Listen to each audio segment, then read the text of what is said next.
여러분께서는 지금 CBS 라디오 김현정의 뉴스쇼를 함께하고 계십니다. 요즘 우리 국군 장병들의 한 달 월급 얼마인지 아십니까? 이병은 16만 3천 원, 병장은 21만 6천 원입니다. 열정페이를 빗대서 애국페이다 이런 말이 있을 정도인데요. 그런데 내년부터는 이 월급이 확 오를 것 같습니다. 국방부가 내년 예산안을 발표했는데 이병은 30만 원으로, 병장은 40만 원, 41만 원 정도로 거의 2배 가까이 오르는 셈입니다. 근데 이게 발표가 되고 나자 여기저기서 이런저런 얘기들이 많이 나와요. 여러분은 어떻게 생각하세요? 이 정도면 적절하다고 보십니까? 오늘 화제 인터뷰에서 한번 생각해보죠. 군인권센터 임태훈 소장 연결이 돼 있습니다. 임태훈 소장님 안녕하세요. 네, 안녕하십니까. 군인들 보통 자기 월급 놓고 이건 애국페이다 뭐 이런 얘기한다면서요. 네, 그렇습니다. 우리 헌법 39조 2항을 보면요. 예. 병역 의무 이행으로 인하여 불이익한 처우를 받지 않는다라고 명시하고 있는데요. 예.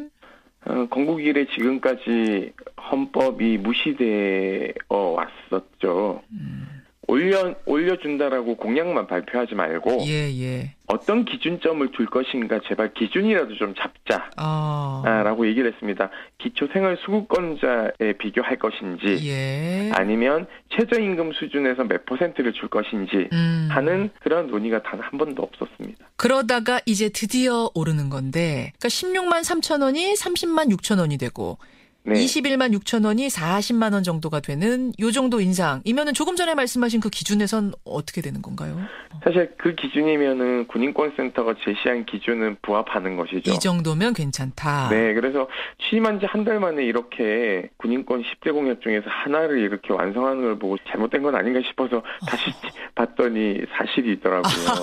예. 군인권센터도 깜짝 놀랐어요. 너무 빨리 이루어져서. 8년 동안 주장해왔던 건데 예. 그것이 너무 빨리 이루어지니까 이게 사실인지 아닌지 어안이 벙벙. 예, 그렇죠. 꿈인가 생신가. 네네네. 그럼 이게 내년부터 당장 시행이 되는 거예요? 아니면 이제 계획? 국회에서 동의를 해야죠. 국회에서 동의할 것으로 보이십니까? 그 국방 예산 요구안에 이것이 들어가 있기 때문에 여야가 합의를 해서 예산안을 책정해주면 내년부터 그 돈을 매달 송금해야 되는 가계 부담은 확실히 줄어드는 것이죠. 그게 이제 전 궁금했어요. 네. 인상안이 나오니까 대번에 반대하시는 분들은 무슨 얘기를 하냐면 아니 나 때는 7천 원 받았다. 7천 원 받고도 다 살았는데 지금은 뭐 16만 20만 원 주는데 이게 뭐가 문제냐 이런 분들 계시고 네. 군대에서 먹여주고 재워주고 다 하는데 돈을 도대체 어디다 쓴단 말이냐 이런 분도 계시고 나라 위해서 일하는 건데 월급이 얼마냐가 뭐가 중요하냐 이렇게 말씀하시는 분들도 분명히 계시거든요. 그렇게 얘기하시면 안 되고요. 나도 당했으니 너도 당하라는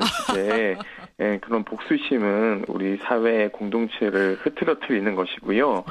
7천 원 가지고 살았다는 것은 거짓말이고요.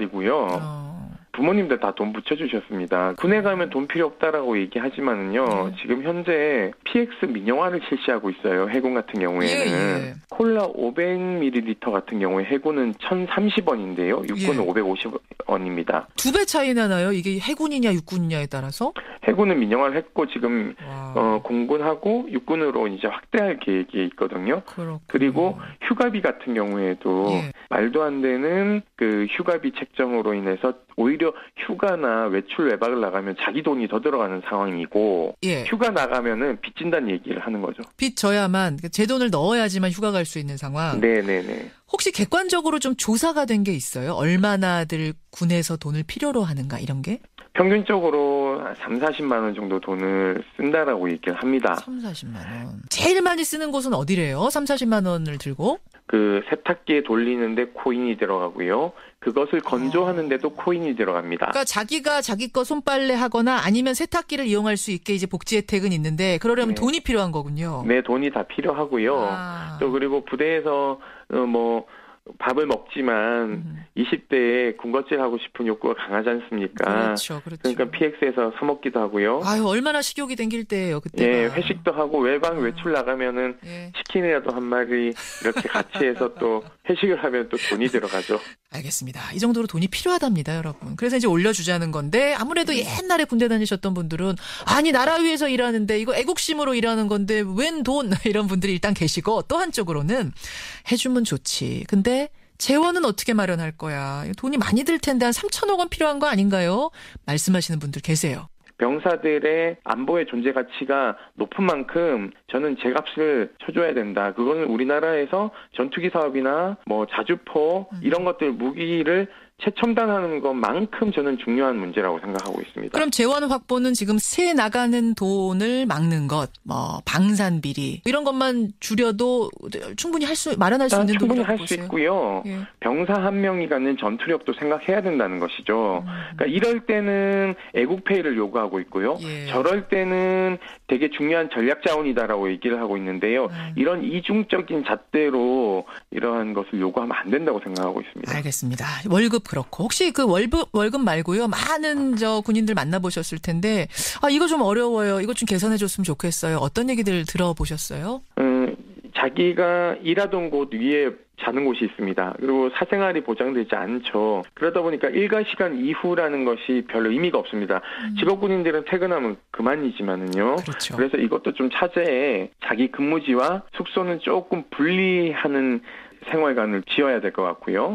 그리고 6.25 이후 예. 휴일날 그 외출 외박을 나가는 것을 우리 군은 굉장히 트라우마가 심합니다. 전체 인력에서 15%에서 20%만 외출 외박 휴가를 보내는데요. 이것도 조금 늘려야 되지 않는가. 외출 외박을 좀 격주제로 해서 최소 인력을 두고 좀 나갈 수 있게끔 하는 병영이 감옥이 되지 않는 구조를 좀 저는 만들어야 된다고 생각하고 있습니다. 휴가도 조금 자유롭게 쓸 수 있는 이런 네네네. 문화. 감옥으로 느끼고 감옥에 잡혀가는 것 같은 느낌 들지 않게 해달라. 여러분은 어떻게 생각하십니까? 월급이 대폭 인상이 됩니다. 오늘 이 부분 가지고선 여러 가지 얘기들 풀어봤습니다. 임태훈 군 인권센터 소장님 고맙습니다. 네, 감사합니다.